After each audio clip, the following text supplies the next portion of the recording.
দিল্লির যন্তর মন্তরের আগুন নিভতে না নিভতেই এবার বিক্ষোভে উত্তাল ভারতের মধ্যপ্রদেশের রাজধানী। পাঞ্জাবের পর নিজস্ব দাবি দাওয়া নিয়ে রাজপথে ভোপালের কৃষক মোর্চা।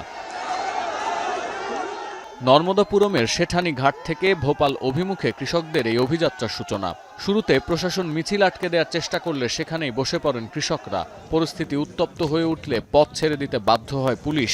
মঙ্গলবার ওবায়দুল্লাগঞ্জ এবং রায়সেন জেলা অতিক্রম করে ভোপাল অভিমুখে এগোতে থাকে কৃষকদের কনভয়। টোল প্লাজা এবং মান্ডিদ্বীপ সীমান্তে পুলিশ আবারও ব্যারিকেড দিলে ফিরে যেতে রাজি হননি কৃষকরা।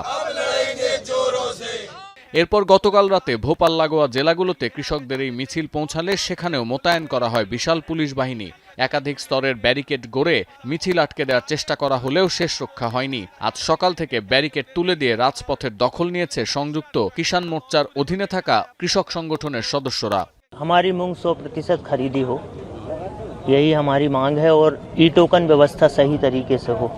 আন্দোলনকারীদের পরিষ্কার বার্তা, কৃষকদের উৎপন্ন মুগ ডালের 100% কেনার আশ্বাস এবং সার সংকটের স্থায়ী সমাধান না হওয়া পর্যন্ত তারা ভোপাল ছেড়ে নড়বেন না। কৃষকদের প্রধান দাবি 2023-27 মৌসুমের জন্য 8,768 রুপি দামে সরকারিভাবে প্রতি কুইন্টাল ডাল কিনে নিতে হবে। কৃষক নেতাদের অভিযোগ, কেন্দ্রীয় সরকার তুর বা মুসুর ডাল শতভাগ সহায়ক মূল্যে কিনলেও মুগ ডালের ক্ষেত্রে মাত্র 25% ক্রয়ের সীমা নির্ধারণ করেছে। তাই অবশিষ্ট 75% ফসল বাধ্য হয়ে খোলা বাজারে জলের দামে বিক্রি করতে হচ্ছে। তবে এই আন্দোলন কেবল আর মুগ ডাল কেনার দাবিতেই সীমাবদ্ধ নয়। ভারতীয় গণমাধ্যমের খবর, ক্ষমতাসীন বিজেপিকে সব দিক থেকে ঘিরে ফেলতে চায় ককরোচ পার্টি।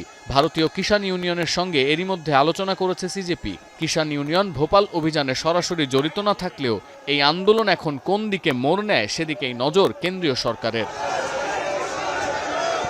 সতীর্থ কর্মকার, এখন বিশ্ব।